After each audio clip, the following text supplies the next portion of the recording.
बे समाव स्टुडियोआव आं सन्दना इस्लारि बाक्सानि गबरधना गुदि बर' थुनलाइ आफादनि खुंगा 17थि बोसोरारि जखनथाइ आरो गबरधना दखरा दुलाराय बर' फरायसा आफादनि खुंगा 24थि बोसोरारि जखनथाइ हाबाफारि बाक्सा जिल्ला सालबारि महकुमानि बेन्दोंआव थानाय गबरधना बडलेण्ड कमिउनिटि दरबार नब्लाङाव 8 आरो 19 डिसेम्बर साननैनि हाबाफारिजों गबरधना गुदि बर' थुनलाइ आफादनि खुंगा 17थि बोसोरारि जखनथाइ आरो गबरधना दखरा दुलाराय बर' फरायसा आफादनि खुंगा 24थि बोसोरारि जखनथाइनि हाबाफारि लानाय जादों।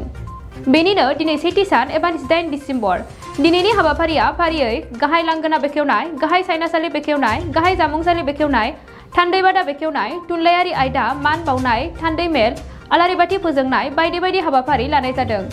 दिनैनि मान बावनाय हाबाफारियाव मान बावजागोन बर'नि सासे मुंदांखा बर' सावथुन मुलुगनि राफोद फावखुंगुर ओम प्रकाश केरकाटारि बिथाङा।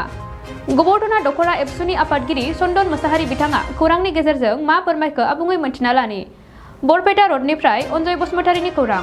बर' साहित्य सभानि प्रग्रामाव आंखौ बरायनानै लिंहरनो थाखाय आं बिरादानो एक्सुवेलि एक्साइटेड जानानै दं। मानोना आंबो बे खाथिनिनो बे ओनसोलनिनो सायखंगुरि होननाय गामिनिनो बेनि थाखायनो आं आंनि गोसो गोरबोनिफ्रायनो साबायखर बावहरबाय। जानानै बे फिल्माव एवार्ड मोनदों होननानै बुंदों, बेनि सायाव मा बुंनो सारा? जोंनाथ' एक्सुवेलि लास्ट जों 19आवनो जों सिजौ फिल्म होननाय मोनसे फुल फिचार फिल्म मुभि खालामदोंमोन।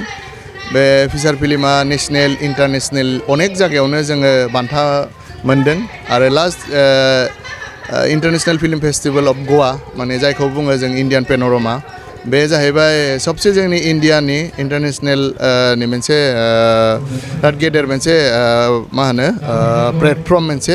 थ' बे प्लेटफर्माव थांनो हानायानो अनेक गोग्गाथाव खोथा। मानोना जोङो आफ्टार 26 इयार्स उनाव जों सेकेन्ड टाइम जोंनि सिजौ फिल्मा इन्डियान पेनरमायाव जायगा मोनदों।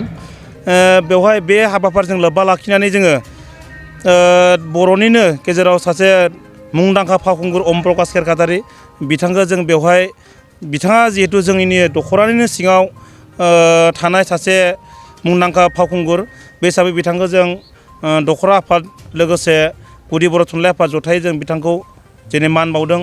बिथाङा जोंनि हारिनि गेजेराव बर' हारिनि गेजेराव गोबां मुंदांखा खालामबोबाय। लोगोसे बिथाङा 2016 मायथाइयावबो बड' सिने आर्टिस्ट एस'सिएसननिफ्राय बिथाङा बेस्ट एक्टर एवार्डखौ बिथाङा मोननो हादोंमोन। बे हिसाबै बिथांनो लोगोसे बिथांनिनो प्रडाक्सननिजों दिहुनजानाय सिजौ, बे सिजौआ गोबां गुबुन गुबुन हादोरफोराव गोबां नामजादा जादों। बे हिसाबै बिथांनो बान्थाखौ बावनाय जादों। लोगोसे बिथांनो बान्थाखौ बावनानै जों जोबोद गोजोननाय मोन्दों। आरो गाबोन जा गेवलां मेल, बे गेवलां मेलाव जोंनि गोबां माने आलासिफोरा बेवहाय सफैनो हागोन। गाबोन जा गेवलां मेल, गाबोन बे गेवलां मेलाव आलासि महरै सफैनो हागोन मिरु दुलाराय बर' फरायसा आफादनि लोगो आफादगिरि रोमदोन बसुमतारि सार, लोगोसे बाक्सा जिल्ला एबसुनि आफादगिरि उमेश दैमारि सार, लोगोसे जोंनि सरबक समस्तिनि MLA बिथां मनरन्जन तालुकदार, लोगोसे जोंनि साखाथिनिनो मथंगुरि बियाबनि गौतम दास EM बिथाङाबो बेयाव सफैनो हागोन। लोगोसे